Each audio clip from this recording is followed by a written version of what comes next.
आज की इस विशेष चर्चा में स्वागत है। हमारे सामने है क्लास 12th की अंग्रेजी का एक chapter journey to the end of the earth और इस पर बेस्ड एक बहुत ही इंटरेस्टिंग सोर्स मटेरियल है। हाँ, नमस्ते। ये चैप्टर वाकई बहुत रेलेवेंट है आज के टाइम में। बिल्कुल। और ये जो मटेरियल है ये खास इसलिए है क्योंकि ये तिशानी दोषी के लिखे इस चैप्टर को मिली जुली हिंदी और अंग्रेजी में, मतलब जिसे हम इंग्लिश कहते हैं, उस स्टाइल में समझाता है। हाँ, इसका मेन फोकस यही है कि स्टूडेंट्स को एग्जाम के लिए हेल्प मिले। Okay, exactly. तो चलिए इस सोर्स मटेरियल की गहराई में उतरते हैं, देखते हैं कि ये अंटार्कटिका की यात्रा, पृथ्वी का इतिहास और सबसे जरूरी क्लाइमेट चेंज के बारे में क्या खास बातें बताता है। Okay, let's unpack this. हाँ, ये सोर्स अपने आप में इंटरेस्टिंग है। मतलब ये थोड़ी मुश्किल अकादमिक जानकारी को बहुत ही सिंपल, जैसे बातचीत करते हैं ना, वैसी इंग्लिश में बताता है। अच्छा। जब सारांश है, मेन आइडियाज का एनालिसिस है और सबसे जरूरी एग्जाम के लिहाज से जो इम्पोर्टेंट पॉइंट्स हैं वो भी दिए गए हैं। तो जैसे आपने कहा, इसका लक्ष्य क्लियर है, एक सीरियस और कॉम्प्लेक्स टॉपिक को स्टूडेंट्स के लिए आसान बनाना, खासकर उनके लिए जो शायद बहुत ज्यादा डिटेल में नहीं जाना चाहते, लेकिन चैप्टर का जो एसेंस है उसको अच्छे से समझना चाहते हैं, बिना भारी भरकम भाषा के। तो आज हमारा मिशन यही है कि इस इंग्लिश समरी से वो जो मेन पॉइंट्स हैं, जो इनसाइट्स हैं, उनको निकालें।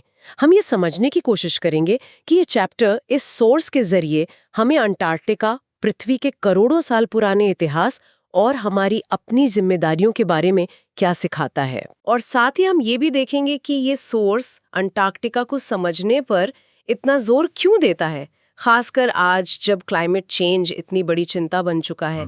इंटरेस्टिंग बात यह है कि ये सोर्स कैसे एक लिटरेरी ट्रैवलॉग को एक साइंटिफिक और एनवायरमेंटल कॉन्टेक्स्ट में रखता है, वो भी स्टूडेंट्स को ध्यान में रखते हुए। बिल्कुल। तो शुरुआत करते हैं चैप्टर की इंट्रोडक्शन और राइटर तिशानी दोषी से।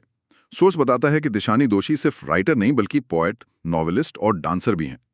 ये जानना शायद इसलिए इंपॉर्टेंट है कि हमें उनके पर्सपेक्टिव की मल्टी डायमेंशनल नेचर का अंदाजा लगता है। निश्चित रूप से उनका ये जो आर्टिस्टिक बैकग्राउंड है वो उन्हें अंटार्कटिका के एक्सपीरियंस को सिर्फ एक साइंटिफिक एक्सपीडिशन की तरह नहीं, बल्कि एक गहरी मानवीय, इमोशनल और शायद फिलोसफिकल जर्नी की तरह देखने में मदद करता है। हाँ, ये बात तो है। सोर्स ये भी बताता है कि ये चैप्टर उनके स्टूडेंट्स ऑन आइस प्रोग्राम के तहत स्टूडेंट्स के साथ उनकी अंटार्कटिका यात्रा का एक्सपीरियंस है। हाँ, ये स्टूडेंट्स ऑन आइस प्रोग्राम का जिक्र भी इम्पोर्टेंट है। सोर्स कहता है कि इसका मकसद यंग जनरेशन को सीधे उस जगह ले जाकर क्लाइमेट चेंज की असलियत दिखाना था। एग्जैक्टली। ये प्रोग्राम के एजुकेशनल पर्पस को हाईलाइट करता है। ये सिर्फ घूमना नहीं था, बल्कि फ्यूचर के पॉलिसी मेकर्स और सिटीजन्स को धरती के सबसे सेंसिटिव हिस्सों में से एक का फर्स्ट हैंड एक्सपीरियंस देकर उन्हें एनवायरनमेंट के प्रति जागरूक और जिम्मेदार बनाना था। सोर्स इस बात पर जोर देता है कि ये एक्सपीरियंस युवाओं का नजरिया बदल सकता है। चलिए अब यात्रा के अनुभव पर आते हैं। सोर्स में जर्नी की लंबाई का जिक्र है, करीब 100 घंटे, मतलब कार, एयरप्लेन और फिर शिप से। ये पढ़कर ही लगता है कि कितनी दूर और मुश्किल जगह है। बिल्कुल, ये सिर्फ फिजिकल दूरी नहीं, बल्कि एक तरह से टाइम और सिविलाइजेशन से भी दूरी का एहसास कराती है। सोर्स बताता है कि राइटर ने चेन्नई से शुरू किया, 9 time zones, 6 check points, 3 oceans और कई इको जोन्स पार किए। ये स्केल ही अपने आप में माइंड बॉगलिंग है। और फिर अंटार्कटिका पहुंचने पर जो एक्सपीरियंस होता है, सोर्स उसे ऐसे बताता है, कोई पेड़ नहीं, कोई इंसानी बस्ती नहीं, सिर्फ एंडलेस बर्फ और खामोशी। हाँ। सोर्स इसे दुनिया का सबसे ठंडा, सबसे सूखा और सबसे हवा वाला कॉन्टिनेंट कहता है। ये डिस्क्रिप्शन दिमाग में उस जगह की एक बहुत क्लियर, ऑलमोस्ट दूसरी दुनिया जैसी इमेज बनाता है। और ये जो आइसोलेशन है, ये जो वीरानापन है, यही अंटार्कटिका को साइंटिफिकली इतना इम्पॉर्टेंट बनाता है। जैसा कि सोर्स में बताया गया है, ये जगह काफी हद तक डायरेक्ट ह्यूमन इंटरफेरेंस और पोल्यूशन से बची हुई है। अच्छा। इसलिए ये पृथ्वी की पास्ट की क्लाइमेट, जियोलॉजिकल हिस्ट्री और आज जो ग्लोबल चेंजेस हो रहे हैं, खासकर क्लाइमेट चेंज, उनके असर को स्टडी करने के लिए एक कीमती, कह सकते हैं प्रिस्टीन लैब जैसी है। एक ऐसी जगह जहां पृथ्वी अपने राज खोल सकती है। यहाँ एक बहुत इंटरेस्टिंग बात आती है।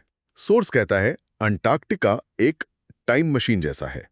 यह हमें दिखाता है कि पृथ्वी लाखों साल पहले कैसी थी, जब सारे कॉन्टिनेंट्स एक सुपर कॉन्टिनेंट गोंडवाना के रूप में जुड़े हुए थे। बिल्कुल सही कहा। ये गोंडवाना का रेफरेंस हमें कॉन्टिनेंटल ड्रिफ्ट और क्लाइमेट चेंज के कितने विशाल स्केल और टाइम पीरियड को समझने में मदद करता है।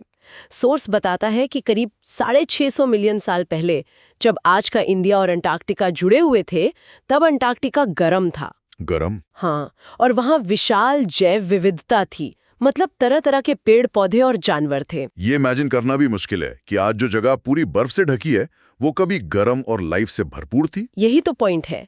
ये हमें याद दिलाता है कि पृथ्वी का क्लाइमेट स्टैटिक नहीं है, ये हमेशा बदलता रहा है। लेकिन जो बदलाव आज हम देख रहे हैं, उनकी स्पीड वो पहले कभी नहीं देखी गई। गोंडवाना का उदाहरण ये भी दिखाता है कि क्लाइमेट का जीवन के बनने और बिगड़ने पर कितना गहरा असर पड़ता है।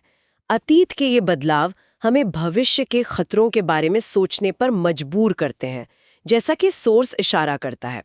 अंटार्कटिका की बर्फ में लाखों साल के कार्बन रिकॉर्ड्स हैं, जो हमें पास्ट क्लाइमेट समझने में मदद करते हैं। और यहीं पर ह्यूमन इम्पैक्ट का मुद्दा आता है, जिसे सोर्स बहुत क्लियरली उठाता है। ये सीधे तौर पर हमारी मतलब इंसानों की एक्टिविटीज को पिछले कुछ दशकों के तेज बदलावों के लिए जिम्मेदार ठहराता है। एक चौंकाने वाली बात कही गई है सोर्स में। पिछले सिर्फ 50 सालों में इंसानों ने पिछले लाखों सालों से ज्यादा तबाही मचाई है। हाँ, ये सुनने में कठोर लगता है, लेकिन सोर्स इसे फैक्ट्स के साथ रखने की कोशिश करता है।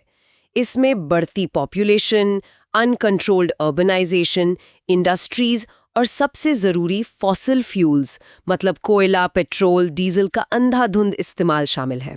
इन सब एक्टिविटीज ने एटमॉस्फेयर में कार्बन डाइऑक्साइड जैसी ग्रीन हाउस गैसों को खतरनाक लेवल तक बढ़ा दिया है, जिससे ग्लोबल वार्मिंग हो रही है। और सोर्स इस ग्लोबल वार्मिंग को सीधे अंटार्कटिका से कैसे जोड़ता है? सोर्स बताता है कि ये जो बढ़ती ग्रीन हाउस गैसें हैं, ये धरती के एटमॉस्फेयर को गर्म कर रही हैं, और इसका सीधा असर अंटार्कटिका की विशाल आइस शीट्स पर पड़ रहा है। अच्छा। ये आइस शीट्स जो लाखों सालों से जमी हुई हैं, अब बहुत तेजी से पिघल रही हैं। ये कोई दूर का खतरा नहीं है, बल्कि एक रियल ऑब्जर्वेशन है जिसे साइंटिस्ट अंटार्कटिका में देख रहे हैं। बर्फ पिघलने से सिर्फ सी लेवल नहीं बढ़ रहा, जो कोस्टल शहरों के लिए खतरा है, बल्कि ये दुनिया भर के वेदर पैटर्न्स को भी डिस्टर्ब कर रहा है। सोर्स में फाइटोप्लैंक्टन का भी जिक्र है। ये क्या होते हैं और इनकी क्या इंपॉर्टेंस बताई गई है? फाइटोप्लैंक्टन बहुत छोटे माइक्रोस्कोपिक समुद्री पौधे होते हैं। आप कह सकती हैं पादप प्लवक। सोर्स बताता है कि ये बहुत बहुत जरूरी है, क्योंकि ये पूरे मरीन फूड वेब का बेस है। अच्छा, मतलब समुद्री खाने की चेन का आधार। बिल्कुल। समुद्र के लगभग सारे जीव डायरेक्टली या इनडायरेक्टली इन्हीं पर डिपेंड करते हैं।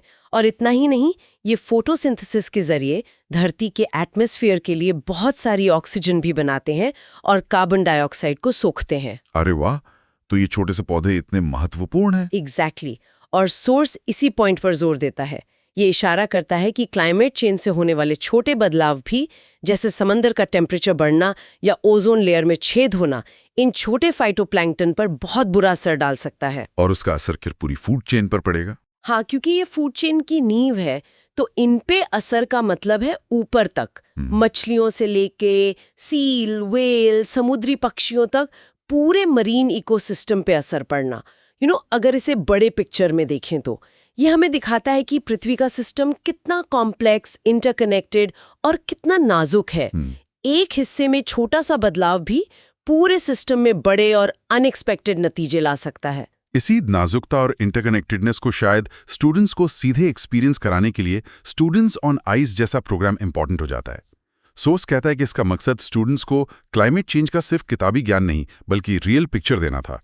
उन्हें दिखाना था कि अंटार्कटिका का इकोसिस्टम कितना सेंसिटिव है। हाँ, ये एक्सपीरियंशियल लर्निंग का एक बहुत पावरफुल उदाहरण है।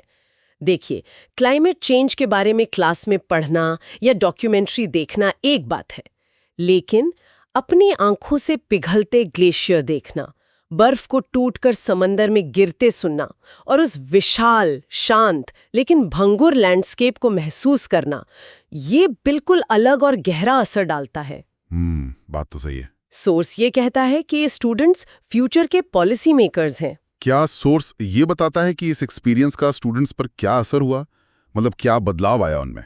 सोर्स ये बताता है कि इस एक्सपीरियंस ने स्टूडेंट्स को छोटी चीज़ों के इम्पोर्टेंस समझने में मदद की, जब वो देखते हैं कि कैसे छोटे से फाइटोप्लैंक्टन पूरे सिस्टम के लिए ज़रूरी हैं, या कैसे टेम्परेचर में ज़रा सी बढ़ोतरी भी बर्फ पर इतना बड़ा असर डाल सकती है, तो उन्हें समझ आता है कि उनके अपने छोटे छोटे एक्शन भी मिलकर बड़ा प्रभाव डाल सकते हैं। अच्छा। ये उन्हें सिर्फ इन्फॉर्मेशन नहीं देता, बल्कि उन्हें एनवायरनमेंट के प्रति ज़्यादा सेंसिटिव और जिम्मेदार सिटीजन बनने के लिए इंस्पायर करता है। उन्हें ये एहसास होता है कि उनके फैसलों और लाइफस्टाइल का असर सिर्फ उनके आसपास नहीं, बल्कि धरती के दूर दराज के कोनों पर भी पड़ता है। सोर्स में एक और गहरी बात कही गई है कि अंटार्कटिका भविष्य के लिए एक आईना है, एक मिरर, एक वार्निंग साइन है। लेखिका को वहां जाकर ये एहसास होता है कि नेचर को प्रोटेक्ट करना कोई ऑप्शनल चीज या हॉबी नहीं है, बल्कि ये इंसानी अस्तित्व के लिए जरूरी है। ये पॉइंट बहुत क्रिटिकल है। यहाँ डिस्कशन सिर्फ साइंटिफिक ऑब्जर्वेशन या एनवायरमेंटल कंसर्न से आगे बढ़कर मॉरल और एग्जिस्टेंशियल सवालों तक पहुंच जाता है। अंटार्कटिका हमें एक सिग्नल दे रहा है, ये दिखा रहा है कि अगर हमने अपना रास्ता नहीं बदला तो फ्यूचर कैसा हो सकता है। तो सवाल ये उठता है, यहाँ एक बड़ा सवाल उठता है, क्या हम इस वार्निंग पर ध्यान देंगे? क्या इंडिविजुअल, सोसाइटीज और गवर्नमेंट्स अपनी आदतें, पॉलिसीज और सिस्टम्स बदलने के लिए तैयार हैं जो इस क्राइसिस को बढ़ा रहे हैं? सोर्स इस सवाल को बहुत इफेक्टिवली हमारे सामने रखता है, बिना कोई डायरेक्ट उपदेश दिए, बल्कि रीडर को सोचने पर मजबूर करके। चूंकि ये सोर्स मेनली एग्जाम्स की तैयारी कर रहे हैं स्टूडेंट्स के लिए है, तो इसमें कुछ मेन पॉइंट्स भी लिस्ट किए गए हैं। क्या आप उन पर थोड़ी रोशनी डाल सकती हैं? हाँ, सॉस ने स्टूडेंट्स की आसानी के लिए कुछ इंपॉर्टेंट पॉइंट्स समराइज किए हैं, जैसे राइटर का नाम तिशानी दोशी, ये याद रखना जरूरी है। चैप्टर का मेन सब्जेक्ट या theme, climate change, human responsibility और सस्टेनेबिलिटी यानी धारणीयता का महत्व। कुछ मेन आइडियाज है, की आइडियाज जिन्हें याद रखना चाहिए। पहला, अंटार्कटिका पृथ्वी पर सबसे प्योर, सबसे आइसोलेटेड जगह है जो हमें पृथ्वी के पास्ट की जानकारी देती है। कुछ मेन आइडियाज या की आइडियाज। दूसरा, गोंडवाना का जिक्र जो कॉन्टिनेंटल ड्रिफ्ट और लाइफ के एवोल्यूशन को समझने में मदद करता है। कुछ मेन आइडियाज या की आइडियाज। तीसरा, ह्यूमन एक्टिविटीज, खासकर फॉसिल फ्यूल्स का यूज CO2 बढ़ाने, बर्फ पिघलाने और इकोसिस्टम्स को डिस्टर्ब करने के लिए जिम्मेदार हैं। कुछ मेन आइडियाज या की आइडियाज। चौथा, फाइटोप्लैंक्टन जैसे छोटे जीव भी पूरे सिस्टम के लिए कितने क्रिटिकल हैं। और पांचवां, स्टूडेंट्स ऑन आइस जैसे प्रोग्राम युवाओं को जागरूक बनाने में कैसे हेल्पफुल होते हैं। ये समरी स्टूडेंट्स के लिए वाकई काफी यूजफुल हो सकती है। ये दिखाता है कि कैसे एक ट्रैवलॉग सिर्फ घूमने फिरने का ब्यौरा ना होकर गहरे साइंटिफिक, हिस्टोरिकल और फिलोसॉफिकल इश्यूज को छू सकता है। बिल्कुल। और जो फाइनल मैसेज सोर्स खास तौर पर हाईलाइट करता है, हमें खुद को बचाने के लिए नेचर को बचाना होगा। ये असल में पूरे चैप्टर का सार है। ये एक बहुत ही पावरफुल और सीधा मैसेज है जो जिम्मेदारी का एहसास कराता है। ये सिर्फ नेचर लव का मामला नहीं, बल्कि हमारे अपने सर्वाइवल का सवाल है। तो इस सब का निचोड़ क्या निकलता है? इस इंग्लिश समरी के एनालिसिस हमने देखा कि journey to the end of the earth सिर्फ अंटार्कटिका की एक एडवेंचरस जर्नी का डिस्क्रिप्शन नहीं है।